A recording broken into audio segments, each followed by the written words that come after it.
They built a $12 million apartment complex on my inherited land, then tried to call me the squatter. Here's how I made them pay. I'm standing there on what used to be my grandfather's quiet 47 acres, staring at this gleaming monstrosity of glass and steel, 96 luxury units, complete with a pool, gym, and underground parking, valued at exactly $12,450,000 according to the county assessor. And this smug developer, in his $5,000 suit and Rolex, smirks at me and says, "People like you are just squatters trying to scam honest businessmen." Here's what I did.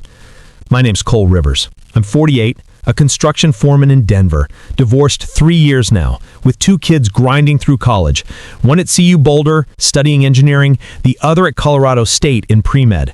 I drive a beat-up 2005 Ford F-150 that's got 187,000 miles and a transmission that slips when it rains. Nothing special about me except one thing. I inherited 47 acres of prime Colorado land from my grandfather back in 2018, complete with a clear title and a stack of documents thicker than a phone book. Let me back up and explain how this all started. My grandfather, Harlan Rivers, bought that land on June 12, 1947, right after the war, for $8,500 cash, paid in full with his GI Bill savings. He farmed it for decades, grew corn and hay, even had a small orchard of apple trees that produced the best pies in the county. I spent summers there as a kid, learning to drive a tractor at 12 and fix fences by 14. When he passed on March 15, 2018 at 92 years old, his will left it all to me, his only grandson. The probate wrapped up clean on September 4th, 2018, no contests, no liens.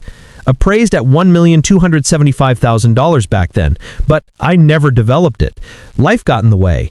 My divorce finalized on June 19, 2019 after 22 years of marriage. The kids started college in August 2020, and my job had me pulling 70-hour weeks on high-rise builds downtown.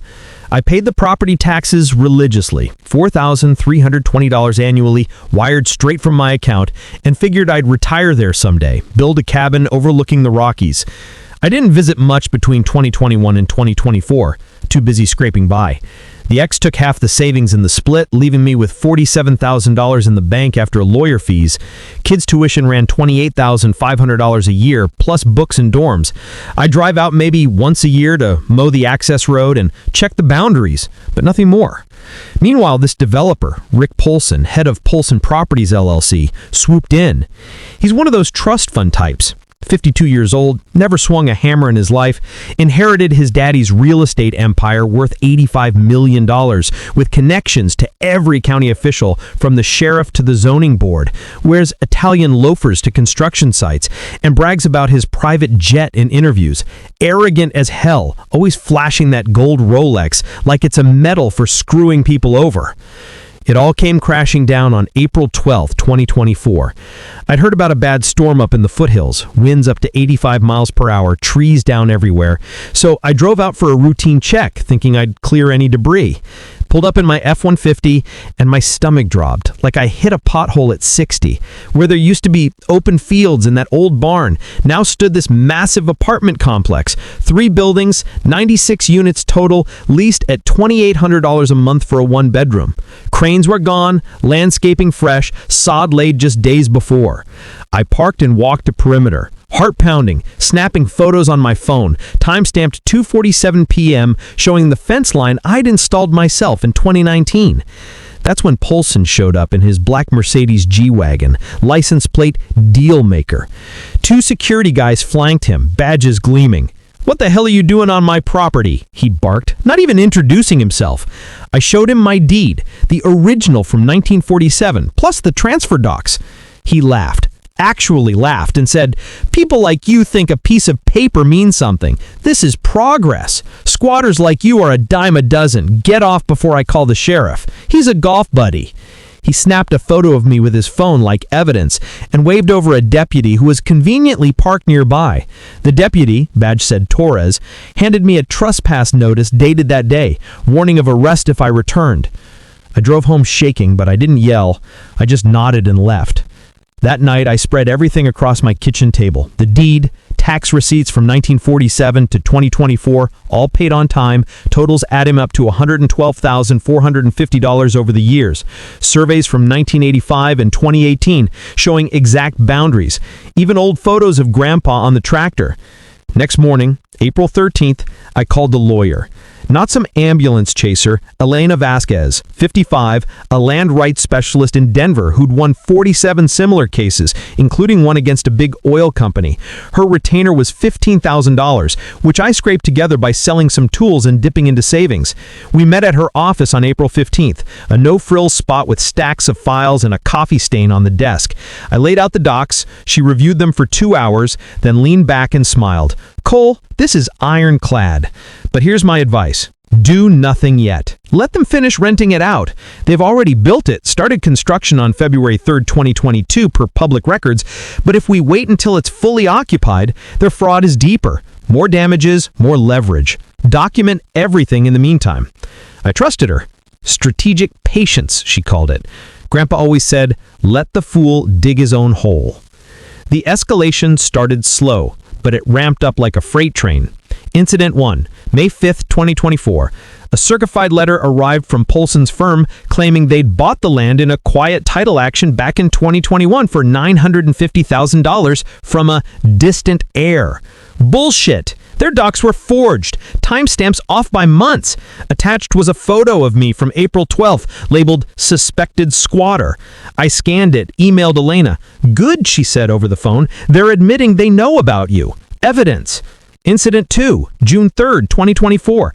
County Code Enforcement shows up at my rental house in Aurora, a modest 1,200 square foot place I pay $1,850 a month for, claimed my fence was non-compliant, fining me $750. The inspector, a nervous guy named Mike, admitted under my questioning on my phone that Polson's office tipped them off. I paid the fine to avoid hassle, but kept the receipt. Called Elena that night. My hands were shaking as I dialed. "They're testing boundaries," she said. "This is harassment. Log it." By Incident 3, July 15th, 2024, it got personal.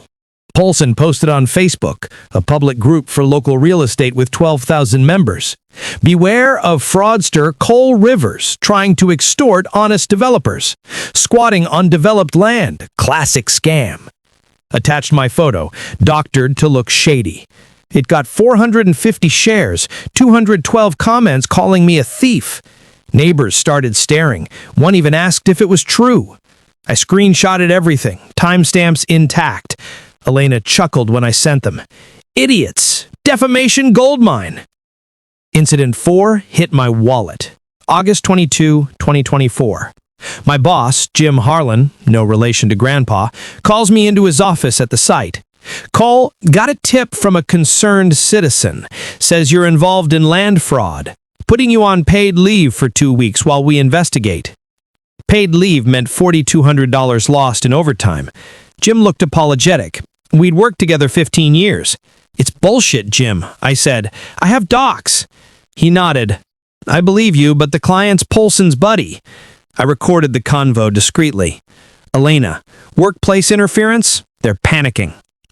Then they went after my family. Incident 5, September 10th, 2024. My daughter Abby, 21, calls me crying from her dorm. "Dad, some guy's been following me at my coffee shop job. Asked about you. Said you're in trouble." Turned out to be a PI hired by Polson. I traced the license plate from her photo to a firm in Denver. Cost me $650 to hire my own investigator for proof. Heart pounding, I drove to Boulder that night, stayed in a motel. Elena, family stalking? Felony territory. This is evidence stacking up. Incident 6 was financial warfare. October 18th, 2024. IRS letter arrives, audit on my 2022-2023 returns, claiming unreported income from land sales. Total BS. I'd sold nothing. The auditor, a sharp woman named Lisa, hinted during our November 5th meeting, recorded, that it was flagged by an anonymous tip. Cost me $2,300 in accountant fees to clear, but it dragged on. Classic abuse of process, Elena said. They're making mistakes left and right. By Incident 7, November 27, 2024, Thanksgiving week, they got destructive.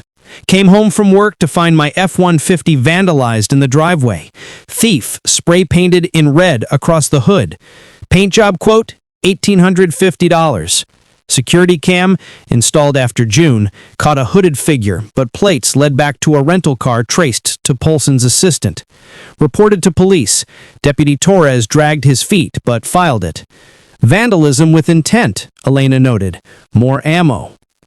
The peak was Incident 8, December 30th, 2024. New Year's Eve, I come home to my door jimmied open. Nothing stolen, but a note on the table. Back off, or your kids pay next. My blood ran cold. Hands shook so bad I dropped my keys. Called police. Different deputy this time, who took it seriously. Fingerprints matched a known associate of Polson's. Elena called me at midnight. This is it, Cole. Breaking and entering, threats. They've crossed into criminal. We're filing tomorrow. But the smoking gun came during discovery, after we sued on January 2nd, 2025. Elena's team subpoenaed emails, and on January 15th, we got it. An internal memo from Polson dated January 28th, 2022, before construction. We know the Rivers claim is legit, but the old man's dead and the grandson's absent. Forts the quiet title, sheriff will look the other way. Proceed with build. Possession is 9/10.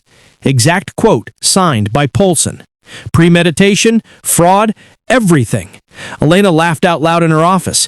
This is beautiful, Cole. They've handed us the case on a platter.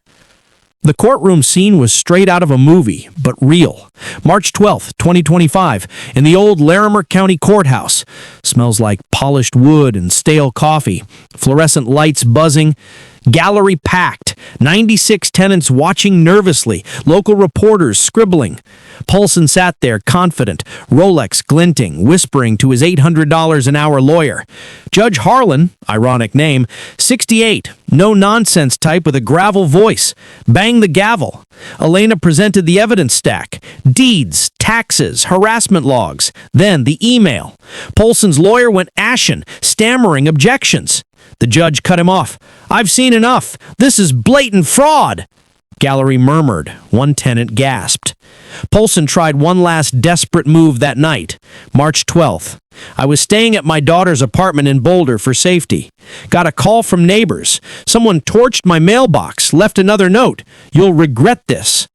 Police traced it to Polson's nephew. Final nail.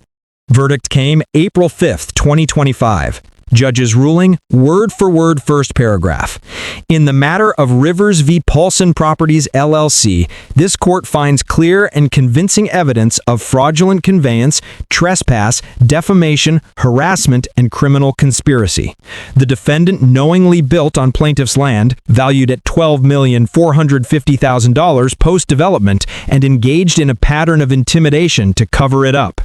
Damages: $12,450,000 for the complex, titled transferred back to me, $3,200,000 in punitive for fraud, $850,000 for harassment and defamation, $475,000 for legal fees and costs, $120,000 for emotional distress.